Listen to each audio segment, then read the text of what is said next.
साधन क्या है? हमारे पर्यावरण में वो सभी चीज़ें उपलब्ध जो कि हमारी आवश्यकताओं को पूर्ण करती हैं, जो आर्थिक रूप से संभावी और पारंपरिक रूप से मान्य होती हैं, वह सभी संसाधन हैं जिनके लिए हमारे पास उपयुक्त प्रौद्योगिकी भी उपलब्ध है। वो सभी क्या हैं? संसाधन हैं। फिर संसाधनों की विकास की बात करें तो फिर क्या है कि जो संसाधन है, जो मानव है वो खुद ही एक संसाधन है। मानव इन संसाधनों का विकास करता है और इन्हीं संसाधनों का उपयोग करता है। मानव इन प्रौद्योगिकी को बनाता है और मानव खुद एक संसाधन है जिससे हम मानव संसाधन कहते हैं।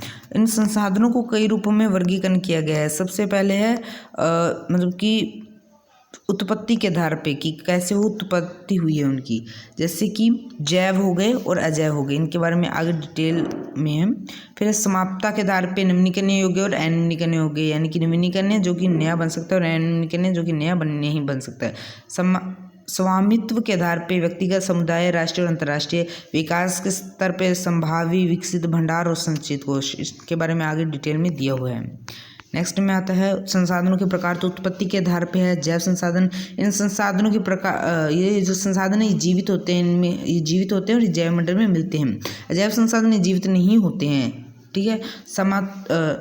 समाप्तता के आधार पे जो खत्म हो सकते हैं। निम्नीकरण योग्य, ये संसाधन खत्म नहीं होते हैं, ये दोबारा निर्मित हो जाते हैं।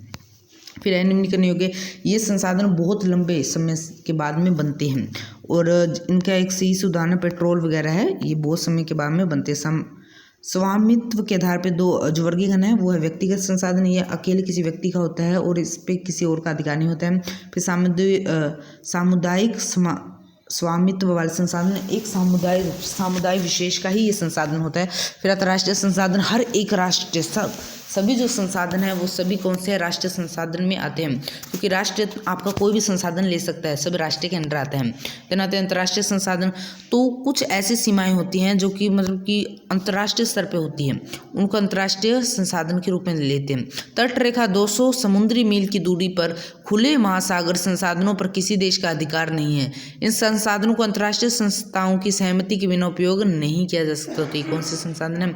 अंतर्राष्ट्रीय संसाधन है। विकास के स्तर पर कौन से संभावित संसाधन, इनका जो उपयोग है, ये जो संसाधन है ये है तो सही पर इनको उपयोग मतलब किया नहीं जा रहा है।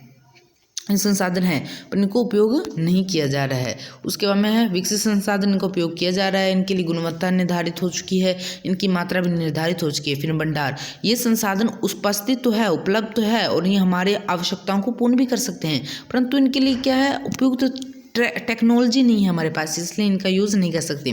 फिर आता है संचित कोष, ये वे संसाधन हैं जिनके लिए हमारे पास टेक्नोलॉजी भी है पर हमने उन्हें भविष्य के लिए बचा कर रखा है, ये वो वाले संसाधन है संचित कोष में। ये भी मतलब कि ये जो संसाधन है ये भंडार के अंदर ही आ जाते हैं। संसाधनों का जो विकास है, देखो जो संसाधन है वो मतलब कि हमने सोचे प्रकृति दे रही है, जितना लेना है उतना लेते जाओ संसाधन, तो इसकी वजह से क्या हुआ, कुछ हानियाँ होगी। कैसे? कुछ व्यक्तियों की लालचवश संसाधनों का ह्रास हो गया, संसाधन कम हो गए। संसाधन समाज के कुछ ही लोगों के हाथ में आ गए हैं, जिससे समाज के दो हिस्सों में संसाधन संपन्न और संसाधनहीन अर्थात अमीर और गरीब में बट गए। संसाधन, सभी संसाधन किसी ज़्यादातर कुछ ही लोगों के पास पहुंच चुके हैं। संसाधन के अंधाधुंध शोषण से वैश्विक परिस्थितियां संकट पैदा हो गई है तथा भूमंडलीय तापन, ओजोन परत में अवक्षेप, पर्यावरण प्रदूषण और भूमि निम्नीकरण आदि हो चुके हैं, क्योंकि संसाधन का अंधाधुंध प्रयोग हो रहा है। ये तो चाहो दे रहा है भाई, यूज़ करते जाओ, यही सब चल रहा है। इसलिए जो अंधाधुंध यूज़ हो रहा है इसकी वजह से ये सब कुछ हो रहा है। तो अब इसको रोकने के लिए एक सम्मेलन किया गया, रियो डी जेनेरो सम्मेलन। इस सम्मेलन 1992 में किया गया था और इसमें सभी जो देश की सरकारें वो इकट्ठा हुई और उन्होंने एजेंडा 21 को तैयार किया। एजेंडा 21 को तैयार किया कि किस तरीके से जो बचाया जाए। इसमें क्या है, ये घोषणा है जिसे 1992 में ब्राज़ील के शहर में रियो डी जेनेरो में संयुक्त राष्ट्रीय पर्यावरण और विकास सम्मेलन में तत्वावधान की राष्ट्राध्यक्षा द्वारा स्वीकृत किया गया है। इसका उद्देश्य भूमंडलीय स्तर पोषणीय विकास हासिल करना है। ये एक कार्यसूची है जिसका उद्देश्य समान हितों, पारंपरिक आवश्यकताओं या सम्मिलित जिम्मेदारियों के अनुसार विश्व सहयोग द्वारा पर्यावरण क्षति, गरीब और रोग से निपटारा है। एजेंडा 21 का उद्देश्य यह है कि प्रत्येक स्थानीय निकाय को स्थानीय एजेंडा 21 तैयार करेगी। संसाधन कि एक ही लोगों के पास सीमित ना रह जाए कि सिर्फ कुछ ही लोग संसाधनों को लेकर बैठ जाए, यानी कि सभी लोगों में संसाधन बांटे और सभी लोग अपना एजेंडा 21 बनाए ताकि ये सब कुछ अच्छे से सीमित हो। संसाधन नियोजन यानी कि संसाधन का सही तरीके से उपयोग करना। संसाधन विवेकपूर्ण उपयोग करना बहुत ज़्यादा ज़रूरी है। इसके लिए एक रणनीति तैयार करना बहुत ज़्यादा ज़रूरी है। अब कुछ ऐसे प्रदेश है जहाँ पे तो मतलब कि सही प्रचुरता है संसाधन की, पर कुछ ऐसे है जहाँ पे भाई कमी पड़ रही है संसाधन की। अगर हम इंडिया में देखें तो कई ऐसे देश है जहाँ पे कुछ संसाधन है और कुछ मतलब कि कई तो प्रचुर है, जैसे कि खनन वगैरह में प्रचुर है, परंतु उनमें पानी कम है। ठीक है, ऐसे शायद उत्तर प्रदेश यहीं का कुछ इलाका था जो कि भाई पानी के रूप में वहाँ पर जल थोड़ी सा कम है, पर खनन में वो पूरी तरीके से प्रयुक्त है। ठीक है, तो ये संसाधन नियोजन यानी कि संसाधनों का किस तरीके से नियोजन किया जाए, उनकी रक्षा की जा सके, उनका बचाव कैसे किया जा सके, मतलब बंटवारा से कैसे किया जा सके, संसाधन सभी के सही से बंटवारा हो, इसे संसाधन नियोजन कहा जाता है। फिर क्या है, स्थानीय स्वाधीनता के बाद भारत में संसाधन नियोजन के उद्देश्य की पूर्ति के लिए प्रथम पंचवर्षीय योजना से प्रयास किया गया। पंचवर्षीय योजना की हर 5 वर्ष में योजना होती है। ये पंचवर्षीय योजना स्टार्ट हो चुकी थी, तो इससे संसाधन योजना का प्रयास किया गया है। ठीक है, तो नेक्स्ट पे देखते हैं संसाधनों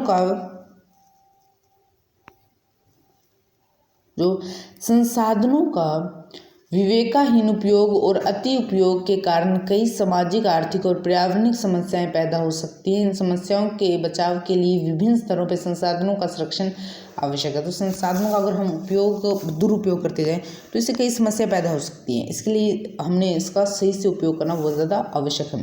तो इसके लिए गांधी जी ने भी एक लाइन कही हुई है कि देखो, गांधी जी ने भी कहा है और ये सीधे सीधे पूछ सकता है, क्योंकि भाई गांधी जी ने कहा है तो गांधी जी का थोड़ा सा मान रख लेते हैं यार, पूछ लेते हैं सीधे सीधे से, सही से नोट भी नहीं हो रहा, बीच में आ ही नहीं रहा जितना मुझे।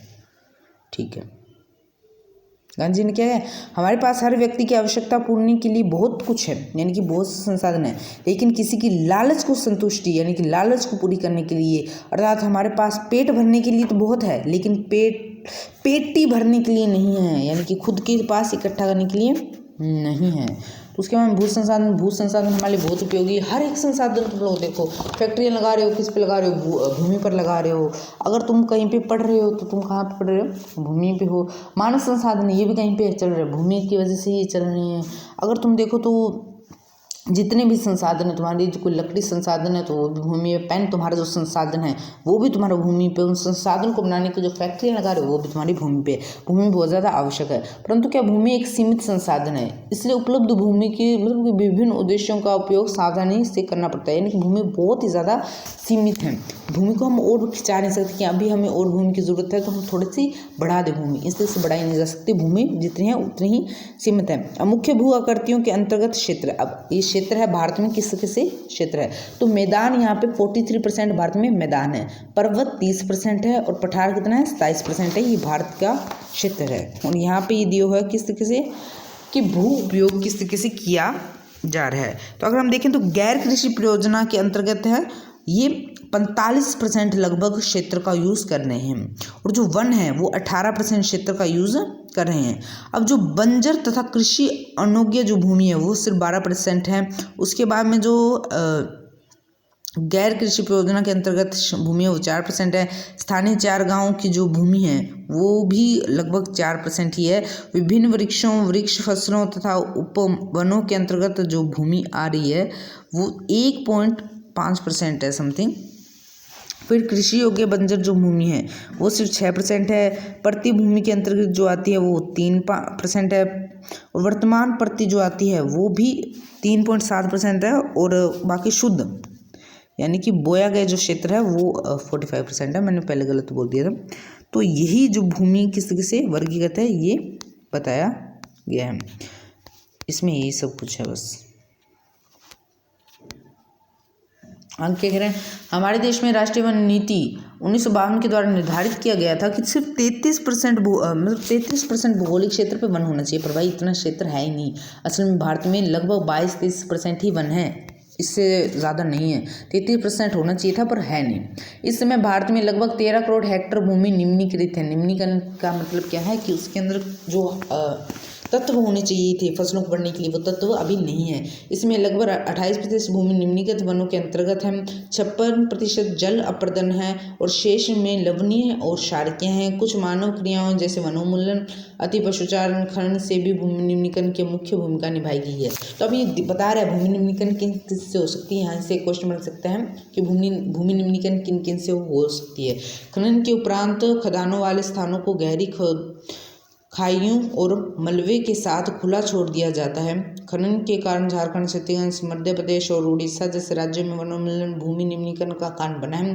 गुजरात, राजस्थान, मध्य प्रदेश और महाराष्ट्र में अति पशुचारण भूमि निम्नीकरण का मुख्य कारण है। पंजाब, हरियाणा और पश्चिम उत्तर प्रदेश जैसे राज्यों में अधिक सिंचाई भूमि निम्नीकरण के लिए उत्तरदायी है। अधिक सिंचन से उत्पन्न जल प्रांतों भी भूमि निम्नीकरण के लिए उत्तरदायी। अब यहाँ से एक चीज़ तुम ध्यान से देखना, जो ये प्रांत दी गई है, यानी कि तुम्हें सीधे सीधे पूछ सकता है कि भूमि निम्नीकरण राजस्थान में, मतलब कि निम्न में से अति पशुचारण के लिए भूमि निम्नीकरण कौन सी जगह है। तुम्हें एक गुजरात दे देगा, एक छत्तीसगढ़, मध्य प्रदेश, झारखंड दे देगा तुम्हें ऑप्शन में, और तुम्हें टिक करना पड़ेगा किसको, गुजरात को। तो ये सब चीज़ें तुम्हें देखनी पड़ेगी कि कौन तुम्हारे भूमि निम्नीकरण के लिए ज़रूरी है। तो ये सभी जो है ये जरूरी है। खनन प्रक्रियाएँ जैसे सीमेंट उद्योग, चूना पत्थर के को पीसना और मृदा बर्तन यानी कि खनन क्रियाएँ जब करते हैं तो ये इसमें एक परत जम जाती है किसकी, भूमि के ऊपर, और इसके कारण क्या है, भूमि निम्नीकरण हो जाती है। उसके अंदर जो पानी नहीं पहुँच पाता वगैरह वगैरह को प्रोटीन खींच नहीं पाते पौधे, तो इससे भी भूमि निम्नीकरण हो जाते हैं। सीमेंट उद्योग वगैरह इनके कारण। भूमि निम्नीकरण की समस्या को सुलझाने की तरीके क्या है, जो चीज़ें पहले देखी गई थी, जैसे वनोन्मूलन हो रहा है तो क्या करो, पेड़ लगा दो। अति पशुचारण का हो रहा है तो पशुचारण को कम कर दो। खनन कर रहा है तो खनन को क्या कर दो, थोड़ा सा कम कर दो। और क्या हो रहा है, अधिक सिंचाई करिए तो सिंचाई कम कर दो। और अगर जो परत चढ़ रही है तो परत को हटवा लो। ठीक है, तो यही सब चीज़ें बस इनको उल्टा कर दो, वही हो जाएगा। फिर मृदा संसाधन, मृदा हमारे लिए बहुत ज़्यादा जरूरी है। कुछ सेंटीमीटर मृदा को बनने में भी लाखों वर्ष लग जाते हैं, और ये जो मृदा है ये कई परतों में बटी हुई है। सबसे जो ऊपर मृदा आती है वो होती है ऊपरी संस्तर की मृदा, फिर नीचे आती है उपमृदा, और उसके नीचे जो आती है वो अंत स्तरीय अवक्षेपित आधार चट्टानें आती है, और उसके नीचे क्या आती है, अवक्षेपित रहित आधार चट्टानें। फिर मृदाओं का जो वर्गीकरण है वो कैसे हुआ है, जैसे जलोढ़ मृदा। ये मृदा बहुत ज़्यादा भारत में फैली हुई है। ये मृदा विस्तृत रूप से फैली हुई है और देश की महत्वपूर्ण मृदा है। वास्तव में संपूर्ण उत्तरी मैदान जलोढ़ का ही बना हुआ है। जलोढ़ मृदा बहुत ज़्यादा उपजाऊ होती है। ब्रह्मपुत्र, गंगा, ऐसे जो किस्सा ये सब नदियाँ इस मृदा को लेके आती है और यहाँ पे छोड़ के जाती है। ये जो नदियां हैं ये हिमालय पर्वत से निकल के इस जलोढ़ मृदा को छोड़ के जाती है। जलोढ़ मृदा बहुत ज़्यादा उपजाऊ होती है, इसमें बहुत से तत्व पाए जाते हैं जिसकी वजह से ये बहुत ज़्यादा उपजाऊ होती है। जलोढ़ मृदा के अंदर रेत, सिल्ट, मृत्तिका के विभिन्न अनुपात पाए जाते हैं, और ये वाला क्वेश्चन यहाँ से बन भी सकता है। मृदा जो जलोढ़ मृदा का क्वेश्चन है कि इसमें रेत, सिल्ट ये सब किसमें विभिन्न अनुपात में पाए जाते हैं, यहाँ से सीधा क्वेश्चन बन भी सकता है। ठीक है, तो नेक्स्ट में जो कि हमारे पास ये एक चित्र दिया हुआ है इंडिया का, जिसके अंदर सभी पर्वत कितना है सभी जो है ये बताया गया है। और इसके बाद में जो मृदा है जलोढ़ की दो प्रकार की आ जाती है। बांगर खादर हमेशा से पढ़ते आ रहे हैं, बांगर खादर। तो बांगर खादर में जो बांगर है ये क्या है, उनसे पुरानी जलोढ़ है, खादर है वो नवीन जलोढ़ है, बस यही सब चीज़ें कब से पढ़ते आ रहे हैं। फिर काली मृदा, ये जो मृदा है इसका रंग कैसा होता है, काला होता है, और इसे रेंगर मृदा भी कहते हैं। ये चीज़ पूछी जा सकती है, इसे रेंगर मृदा भी कहते हैं। और एक और चीज़ इससे पूछी जा सकती है किसके लिए प्रयुक्त होती है, तो एक कपास की खेती के लिए प्रयुक्त होती है। देखो इस तरीके से जब गर्मी में सूख जाती है तो इस तरीके से दरारें पड़ जाती है इसमें, और जब इसमें पानी डाला जाता है तब ये क्या हो जाती है, चिपचिपी हो जाती है। इसलिए तो इसे वर्षा से पहले जोत लिया जाता है कि भाई चिपचिपी ना हो जाए।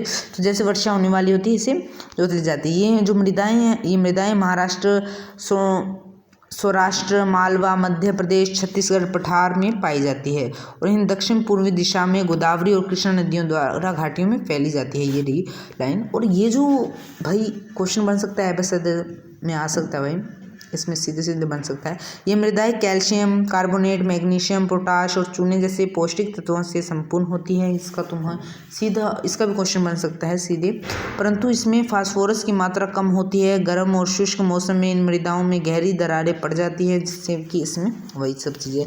लाल और पीली मृदा, लाल मृदा दक्कन के पठार में पूर्वी और दक्षिणी हिस्सों में रेवेदार आग्नेय चट्टानों पर कम वर्षा वाले क्षेत्रों में विकसित हुई है। लाल और पीली मृदाएं उड़ीसा, छत्तीसगढ़, मध्य गंगा और मैदानों के दक्षिण छोर पर और पश्चिम घाट में पहाड़ी पद में पाई जाती है। इन मृदाओं का लाल रंग रेवेदार आग्नेय और रूपांतरित चट्टानों में लोहा धातु के प्रसार के कारण होता है। इनका पीला रंग इसमें जल योजक के कारण होता है। ठीक है। फिलेक्टाइक मृदा ये अम्लीय मृदा होती है। इसका जो पीएच है ये लगभग 6 के पास होता है। ये थोड़ी बहुत अम्लीय मृदा होती है। इसमें जो पोषक तत्व है बहुत ज़्यादा कम पाए जाते हैं। ये ज़्यादातर दक्षिण राज्यों में पाई जाएगी, जैसे महाराष्ट्र हो गया, और पश्चिम घाट में भी पाई जाती है, और उड़ीसा, पश्चिम बंगाल में भी कुछ बहुत पाई जाती है, और ये जो उत्तरी पूर्वी प्रदेश है इसमें भी मृदा मिलती है। ये हार्मोस तो इसमें सही होते हैं, पर कई इसमें विरल वनस्पति अर्धशोषक पर्यावरण में है, इसमें हार्मोस की भी कमी पाई जाती है। जो मृदा होती है लेटराइट मृदा, ये तमिलनाडु, आंध्र प्रदेश और केरल लेटराइट मृदा काजू की फसल के लिए अधिक उपयुक्त मानी जाती है। इसमें काजू बोए जाते हैं।